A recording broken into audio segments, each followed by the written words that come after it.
think this is our fourth installment on the conscience here, and we're going to think about conscience and disputed matters. And we considered the last two times Romans 14 and how our conscience functions in certain issues and in certain matters. And sometimes the passages that we go to think about conscience are talking more about something else than conscience. Conscience is related, but it's a secondary issue more than it is the primary issue that Paul is teaching through. And what I want to do today is consider 1 Corinthians 8 through 10, and that is definitely the case in this particular passage as we consider conscience. And one of the issues that we'll find in 1 Corinthians 8 through 10 is less about conscience and more about rationalization. And I have this quote here that I think is helpful. Rationalization is reasoning in the service of falsehood. We can rationalize a lot of things and come to wrong conclusions and support doing things that we should not be doing because we rationalize it. We talked about our four categories of disputed matters. In Romans 14 and 15, we talked about a situation that Paul discusses there where you've got this issue over food, holy days, and wine. And, Paul permits things and says some things are allowable, but, you don't have to do them if you don't want to. And you had the situation where Gentile Christians and Jewish Christians were worshiping the Lord, doing different things, but none of them were adding to the gospel in any way that Paul felt like he should address and deny. And so we have a permitted but not required situation.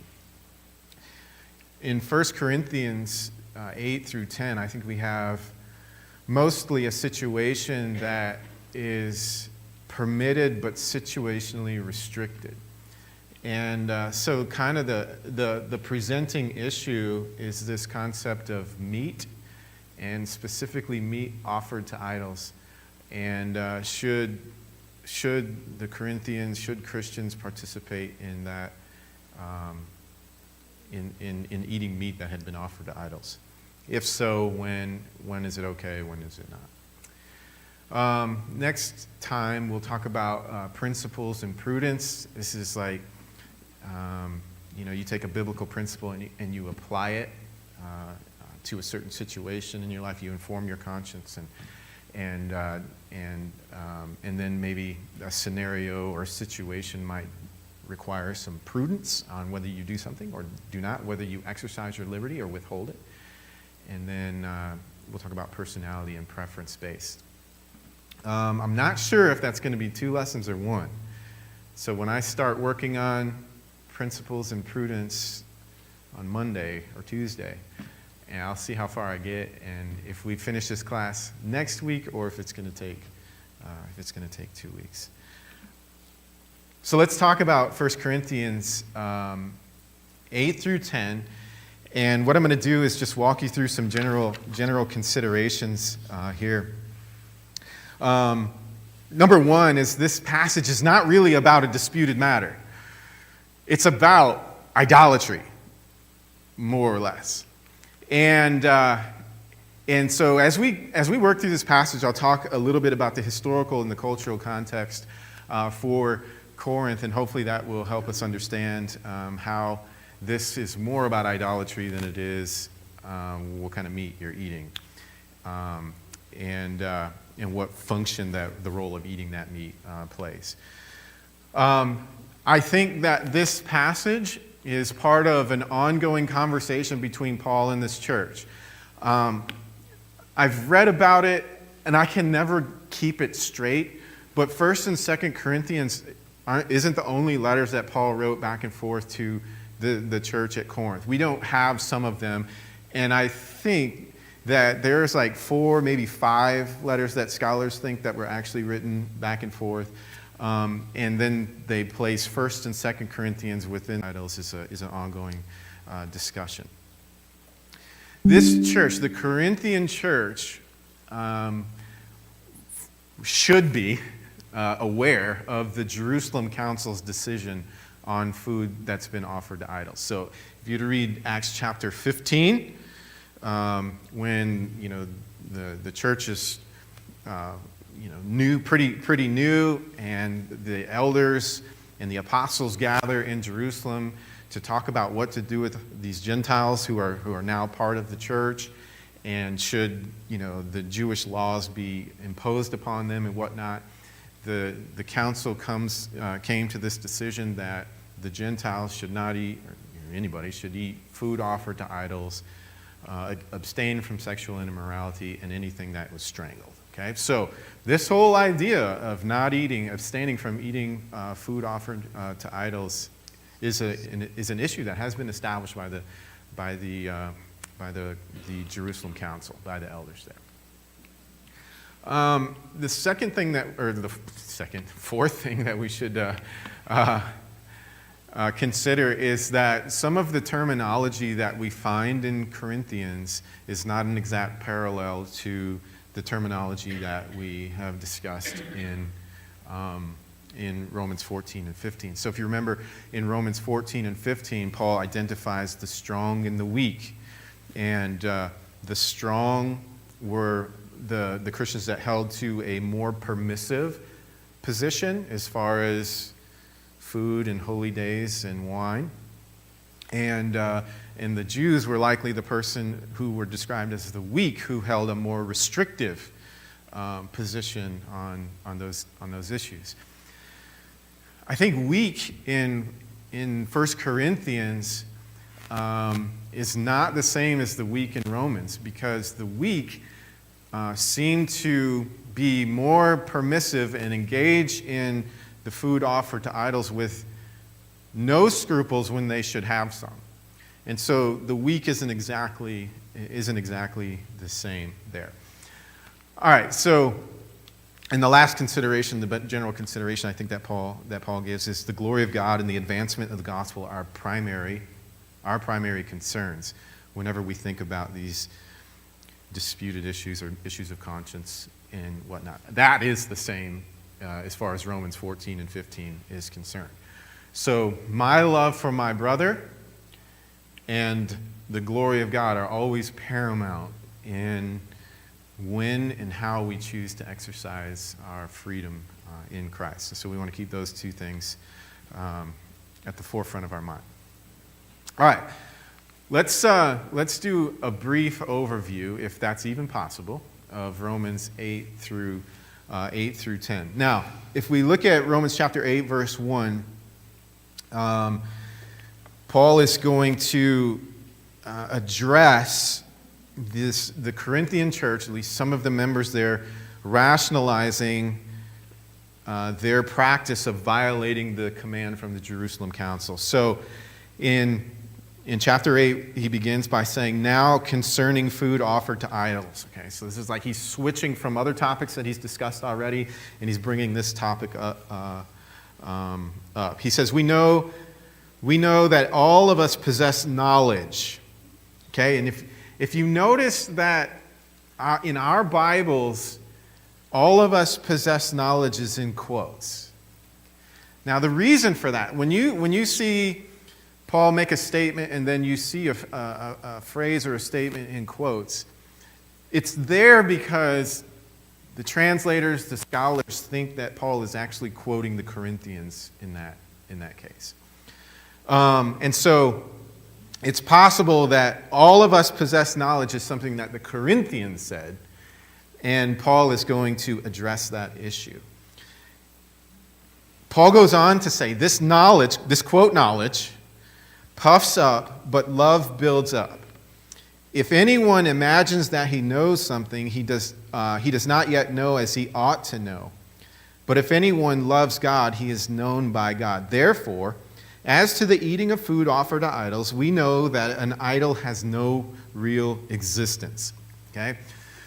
And so what Paul, I think, is doing is conceding a point for the sake of argument. Okay? So the Corinthians are coming at Paul saying, we can eat this food that is offered to idols because we know that, these gods that these people are worshiping don't even exist. They're not real. And so it's just a great place to get a steak.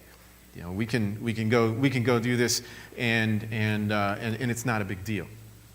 Now, if we bring in the why would the Corinthians want to do this in the first place? So if we bring in the historical context, that might help us understand this a little bit. Paganism is rampant in this city and in this culture. Okay, and so what you would have is a lot of these Corinthian Christians or converts or possibly coming out of that paganism and stuff like that. But when paganism and worshiping all of these idols is so ingrained in your social life and your work life, it's hard to extract yourself from it. And this might be something that we would have difficulty understanding. And so what it would be like is, let's say you were a tradesman. Let's say you're a mason. And to work in that trade, you have to be a part of the trade guild. And to be a part of the trade guild, you have to worship the god of stonemasons or, masonry work. And so the idolatrous practices is connected to your employment. Or perhaps your family life or your social life or whatever is connected to the different meals and things that take place in the temple of the god or goddess or whatever you have to worship. And so a Corinthian church member might rationalize going to a temple and eating the sacrificed food there as a part of the worship that takes place for that deity as a means of if they're part of a trade guild or something like that, or as a means of staying connected with family and friends and such like that. Okay, so, if my job is on the line or I'm going to face some sort of ostracization or persecution, I can engage in these food, eating these meals where at this temple where this food has been offered to an idol, because I know that idol's not real. It's not a real thing. Does that make sense? That's the rationalization that one could make, and that it seems that the Corinthians were making.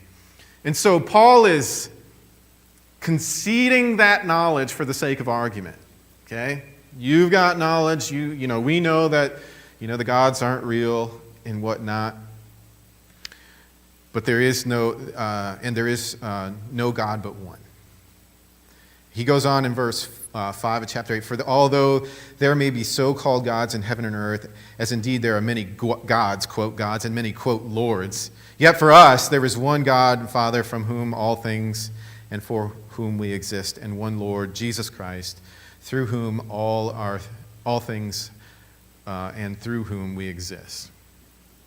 Okay, so that's the knowledge that he's conceding. Yes, that's all correct. However, he says, look at verse 7. Not all possess this knowledge. Okay. Not everybody in your church has that same basis of understanding as we're calling it here, this knowledge that you do.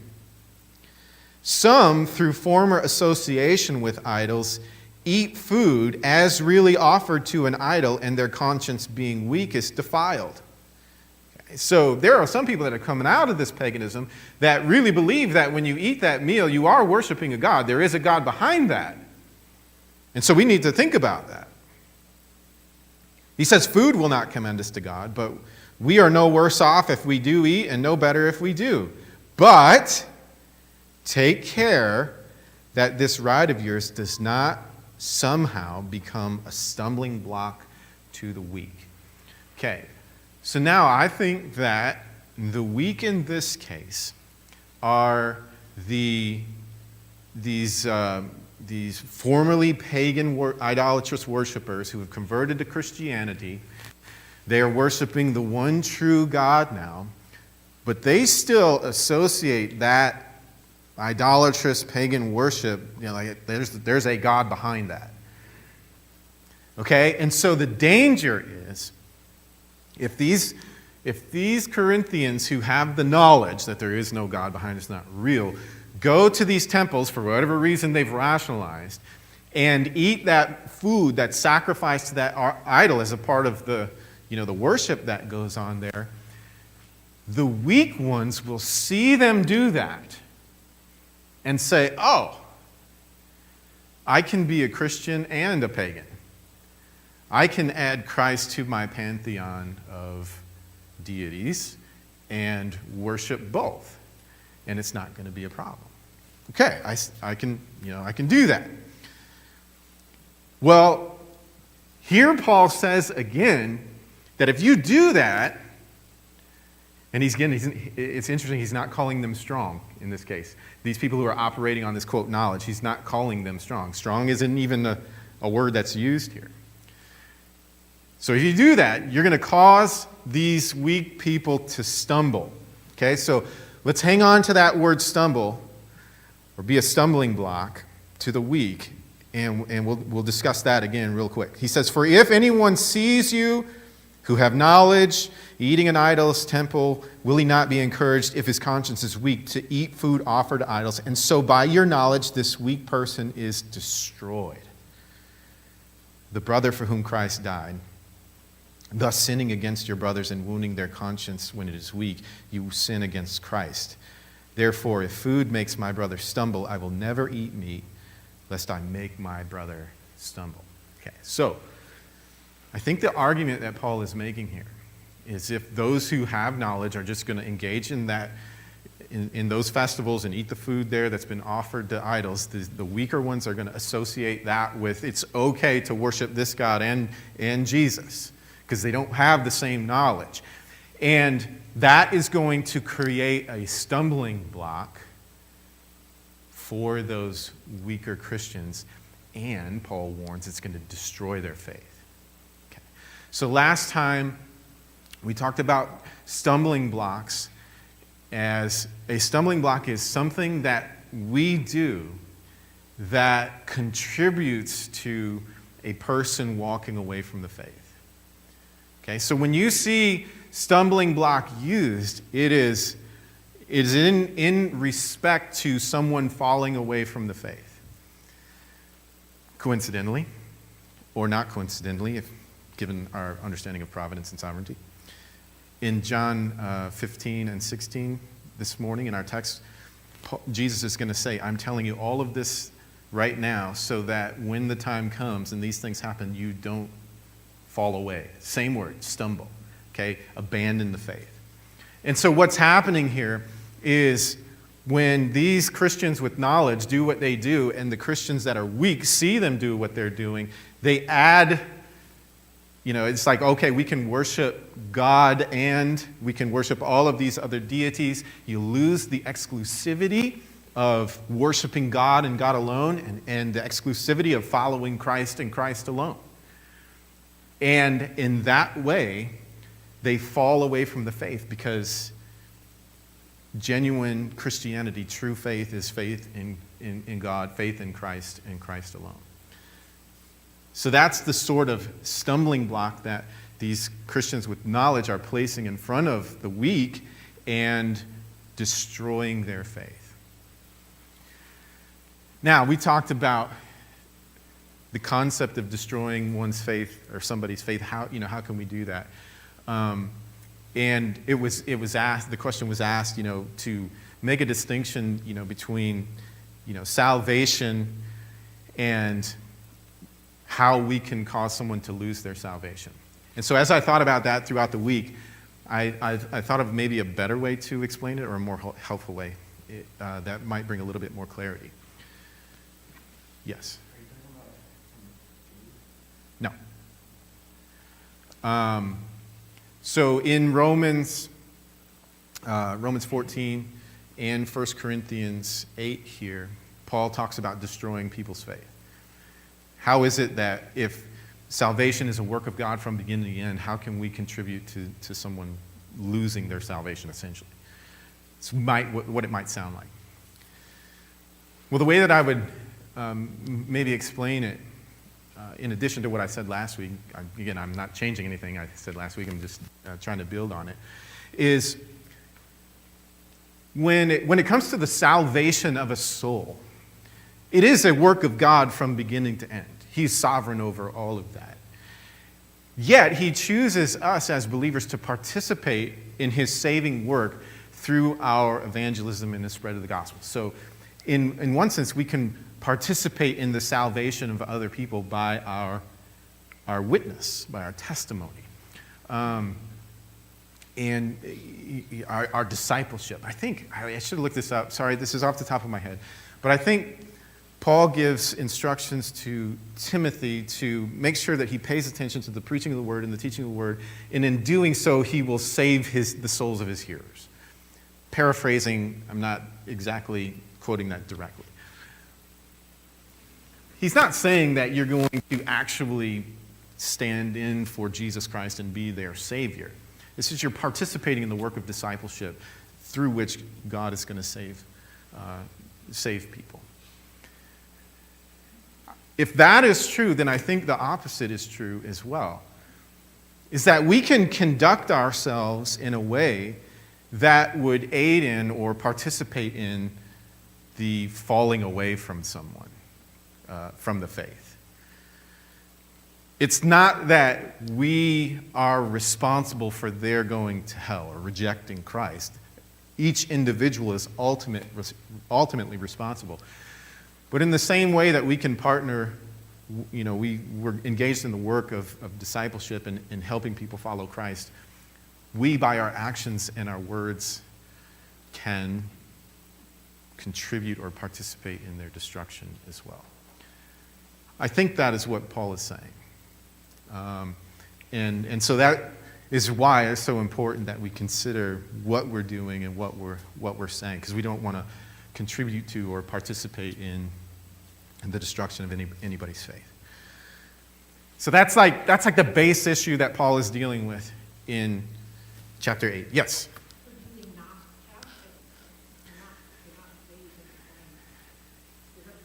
Yes. Yeah, so if we encompass or incorporate the full teaching of the Bible, we would say, or I would say, that anyone who ends up falling away from the faith was never saved in the beginning. Again, that's my interpretation of the warning passages in Hebrews, where he's always asking his readers to check the genuineness of their faith. Because if you don't persevere to the end, you were not genuine in the first place. I think John says in 1 John, they went out from among us, because they were never part of us in the beginning. Yeah. Good question. Anybody else got a question? Yes.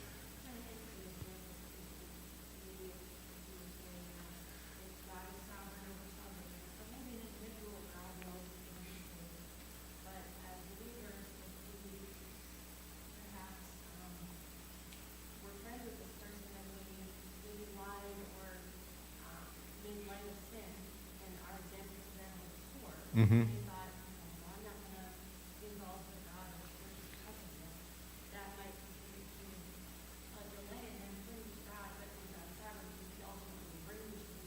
Mm-hmm. But he might, allow for do something that maybe impacts that Yeah. Of being a stumbling block? So the idea of a stumbling block, though, would be they abandon it altogether. I think that's the way that Paul is talking about it. So, again, working this out in real life, maybe it's a temporary thing, but then they end up coming back. We're getting into providential things that God is ultimately in control of. Again, God is sovereign despite our weaknesses and our failures and our faults. He can save people despite us or in spite of us in a lot of ways. But again, that doesn't let us off the hook either as far as the way we live. Good question. I'll give an example at the end of how I think this might work out, how we might be a stumbling block. Okay, so chapter 8 establishes this baseline here. Don't destroy the faith of your brother just because you want a steak at the local temple to whomever. Chapter 9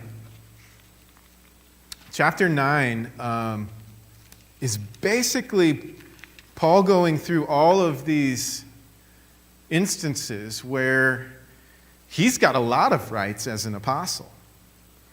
And it almost seems like he gets off topic and goes in a different direction.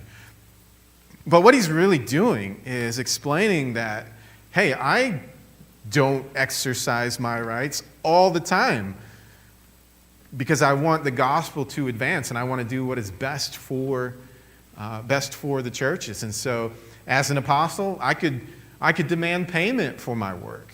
You know, Paul wasn't married at the time, but he could bring along a believing wife, just like Peter did, you know, in his missionary journeys, and take support for that. And he could do a bunch of different things, but he chose to not be paid or not take an income so that he would not put any brakes on the advancement of the gospel or be a hindrance in any way. And so that's basically what chapter 9 is all about. And then when we get to chapter 10, the first part of chapter 10, in verses 1 through 22, Paul begins to warn the Corinthians that by doing this practice, by exercising this knowledge that they have and in eating this meat offered to idols at these temples, they are actually in danger of becoming idolatrous and actually committing the same sort of idolatry that the nation of Israel committed, in particular with the golden calf. Okay? So, again, this is where we begin to see that in chapter 8, Paul is accepting their position for the sake of argument, but now he's going to show that if you're going to eat meat offered to idols in these temples, you are engaging in worship of that God, whether you think you are or not. And that's a dangerous place to be. And the first thing that he does is he talks about the fathers under the cloud passing through the sea. Again, the Exodus generation who were following Moses and his leadership. They were all one, the same spiritual food, drank the same spiritual drink, and then he talks about how most of them were overthrown in the wilderness. Okay, so despite being a part of the community and the people of God, these people were overthrown in the wilderness. They rebelled against God. They committed a grievous sin, and I think Paul is talking about the golden calf incident. And he says in verse 5 of chapter 10 that these things took place as examples for us, that we might not desire the evil for they did. Do not be idolaters as some of them were. As it is written, the people sat down to what? Eat and drink and rose up to play. Okay, so this generation of Israelites committed that adultery through the eating and drinking, and then the festivities, or whatever you want to call it, of the worship that took place of that deity. And rose up to play has implications of sexual immorality associated with whatever that worship was. And Paul goes on to state exactly that. We must not indulge in sexual immorality as some of them did. and 25,000 fell in a single day. We must not put Christ to the test as some of them did and were destroyed by serpents, or grumble as some of them did and were destroyed by the destroyer. Now these things happened to them in his example, but they were written down for our instruction, on whom the end of the ages have come. Therefore let anyone who thinks that he stands take heed lest he fall. Okay? So if you think you've got knowledge, then you need to be real careful about what knowledge you actually have, because you're in a very precarious position here. No temptation has overtaken you. This is a very familiar verse to us.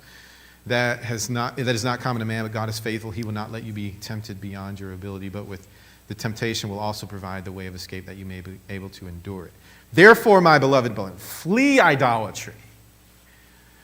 Stop going to these temples and eating that meat that was sacrificed to idols. I speak as to sensible people. Judge for yourselves what I say. Now, here's another component to his argument that I think is really important. The cup of blessing that we bless, is it not a participation in the blood of Christ? What's he talking about? What's the cup of blessing that he's talking about there? Communion. Okay? The bread that we break, is it not participation in the body of Christ? Because there is one bread, we who are many are one body, for we all partake of the one bread. And so what I think Paul is doing here is he is saying, think about our own communion service, our own communion worship. When we celebrate the Lord's table, we know that Christ is behind that. We are worshiping God through that. And when we partake of that, everybody that's partaking together as a church is doing it as one. We're united together in one. And I think what Paul is doing there is saying, so what do you think is happening in those temples when you're eating that meat that's been sacrificed to idols? It doesn't matter what kind of knowledge that you might think you have. You're engaging in the worship of that deity, that you're being idolatrous. And so I think that's a very interesting argument that powerful argument that Paul makes. And so, again, he says, he goes back to Israel, and he says, consider the people of Israel. Are not those who eat the sacrifices participants in the altar? What do I imply then? That food offered to idols is anything? Or that an idol is anything? No, I imply that what pagans sacrifice they offer to demons and not to God. And I do not want you to be participants with demons. You cannot drink the cup of the Lord and the cup of demons. You cannot partake in the table of the Lord and the table of demons. Shall we provoke the Lord to jealousy? Are we stronger than he? Again, same instance as the golden calf. They were trying to do both, right? They were worshiping their idol and trying to worship God at the same time. And Paul is saying we cannot do that. We cannot gather around the Lord's table and worship God and then go to a temple and eat meat that's been offered to an idol there, because we become participants in that worship, whether we think we are or not. Then in verse 23, he says, all things are lawful, but all things are not helpful.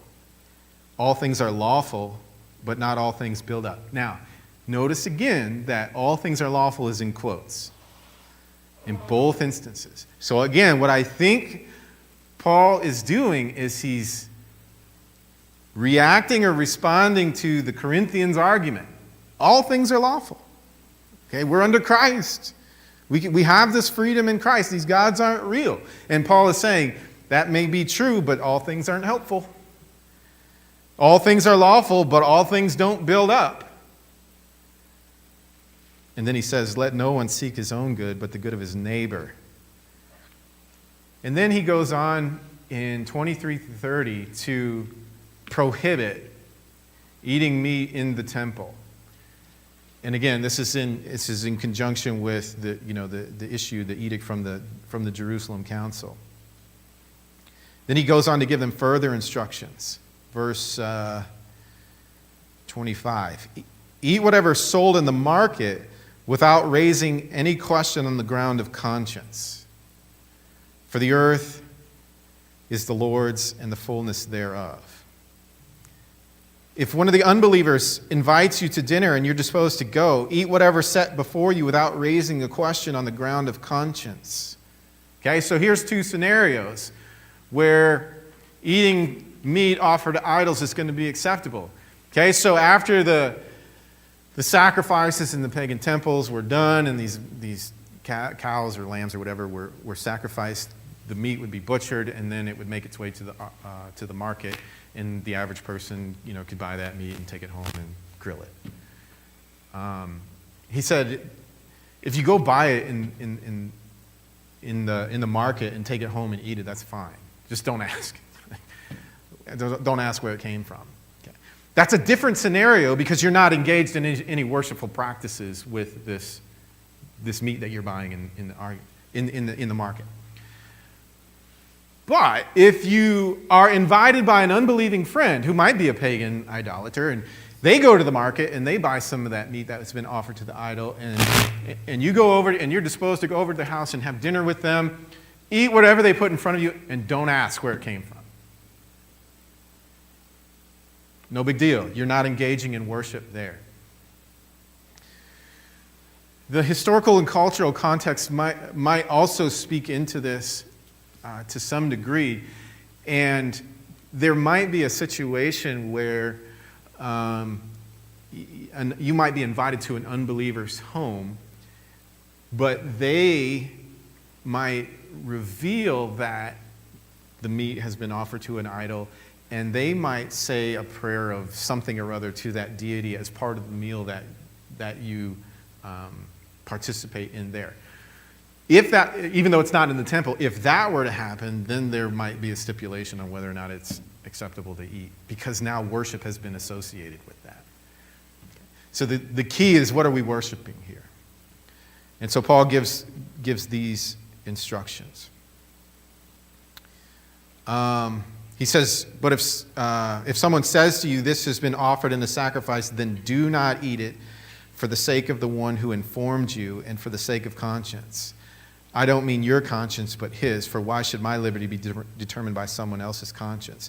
For if I partake in thankfulness, why am I denounced because of that which I give thanks? Okay, so then again, if it comes up at your meal that this meat was offered before an idol, then don't eat it, because you don't want anyone to think that you're participating in the worship of this deity by participating in that. So then he gives final instructions.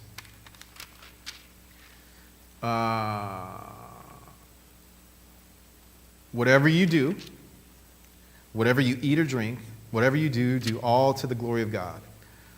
Give no offense to Jews or to Greeks or to the church of God, just as I try to please everyone in everything that I do, not seeking my own advantage, but that the many, that they may be saved. Be imitators of me as I am of Christ.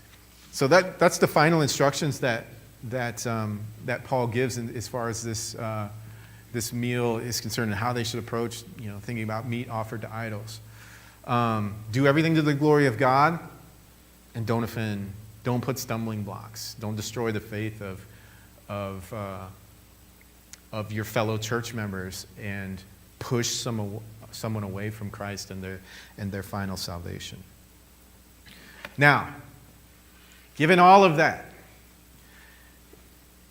is there a genuinely comparable scenario that we would face in our lives?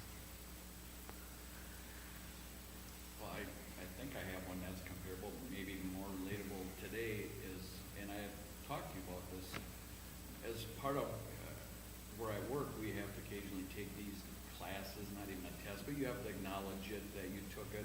But we had to take one on the alternative lifestyle, gender stuff.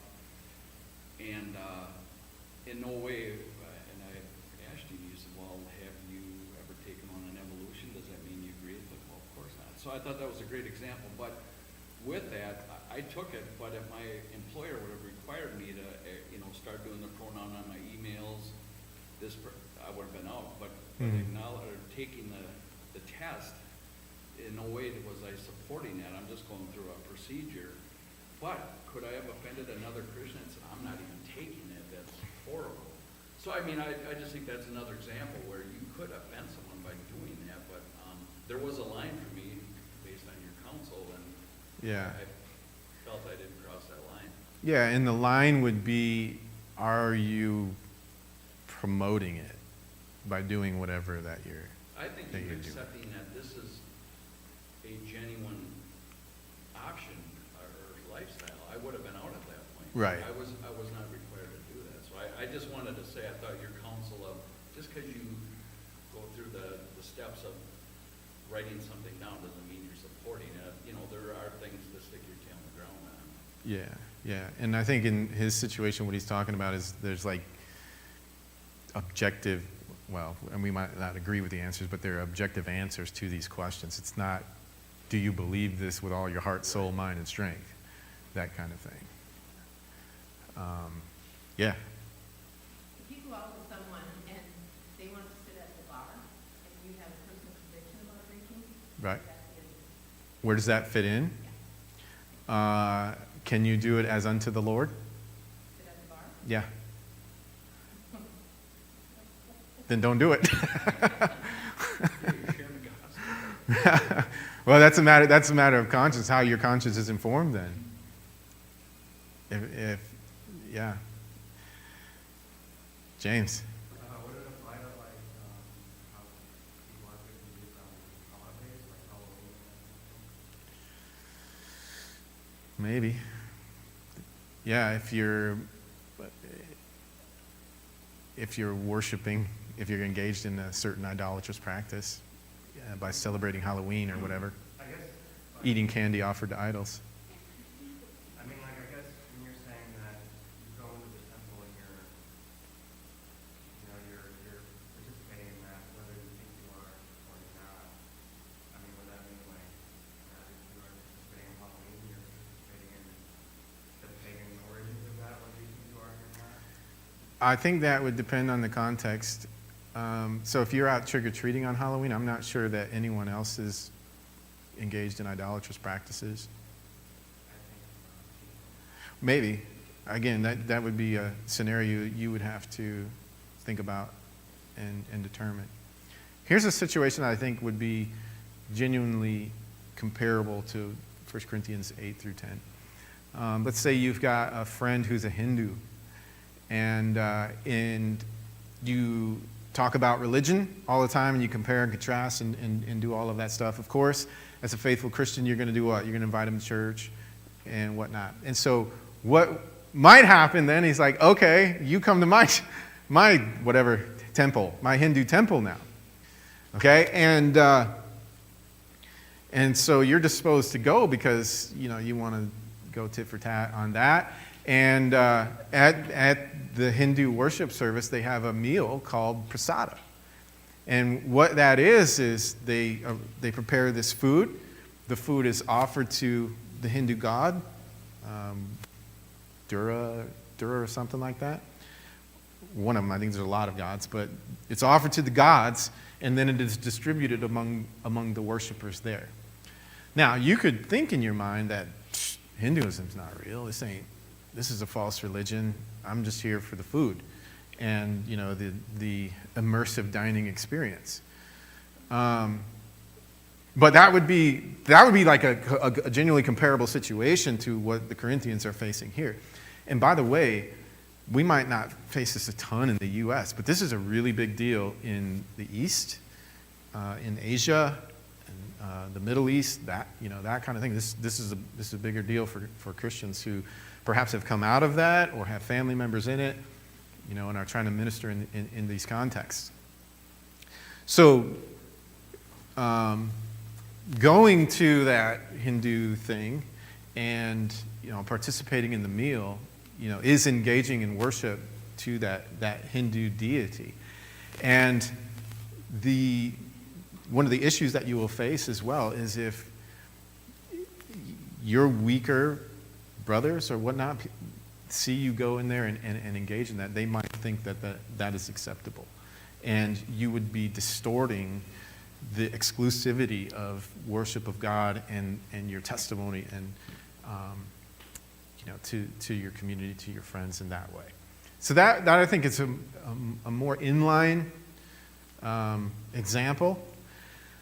One that we might face, I've done this a couple times in my life. I've gone to Catholic masses, and I basically to support people. One time I went. I was a teenager. I went with a friend, just because of that same scenario or whatnot, to see what it was like. And then another time I went actually for Jake's dad and his funeral at Drexel. Drexel? Yeah, in Beaver Dam there. And when you go to the Catholic Mass, you basically sit in the pews, and then they've got the whole liturgy that they go through where, I don't know if you stand up, I don't remember if you stand up, but you kneel down, sit, they had kneeling, the first one that I went to had the kneeling things. And then you can take communion, and you could go up there and the priest would give you the Eucharist. And it's interesting that the priest said that, if you're Catholic, you're part of the Catholic Church, come on up and we'll give you the bread and the cup. But if you're not Catholic, you're not part of the Catholic Church, there was a symbol, I can't remember, it was like cross your arms or something like that. There was a symbol that you would do, and the priest would give you a blessing, but you couldn't partake of the bread and wine. And so as I'm sitting there, and Mark was there, and Joel was there too, we were sitting there, and it came time for the communion aspect of the Mass. And everybody gets up and goes, but the three of us stayed right where we were. Why? Because we didn't want to participate in what was going on there. Even the thought of going up there and doing the cross thing, or whatever I can't remember what the symbol was, and receiving the blessing, would have sent the wrong message as far as our association with what was going on there. And so we were respectful about it and quiet about it, but we stayed in our seats as everyone, went and did their thing there. But we wanted to be careful that we were not giving the impression that we were participating in or even affirming the worship, the alleged worship of God that was taking place there. And so I think that's a marginally comparable, situation to what was taking place in the church at Corinth there. So, principles to follow. Don't rationalize your actions when, upon further examination, your actions are a contradiction of the teachings of Scripture and the commands of Christ.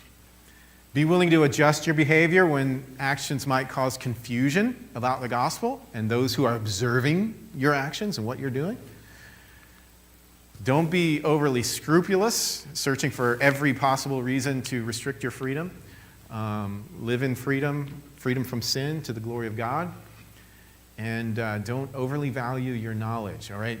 Again, that would be your ability to rationalize sinful behavior, but instead value love for God and love for others. We're good as humans, as sinful creatures, at trying to find every excuse that we can to do what we want to do, despite what the Scriptures might teach about it, if we can find an angle or a way to do that. I'm going to go ahead and pray because I'm after 10:20.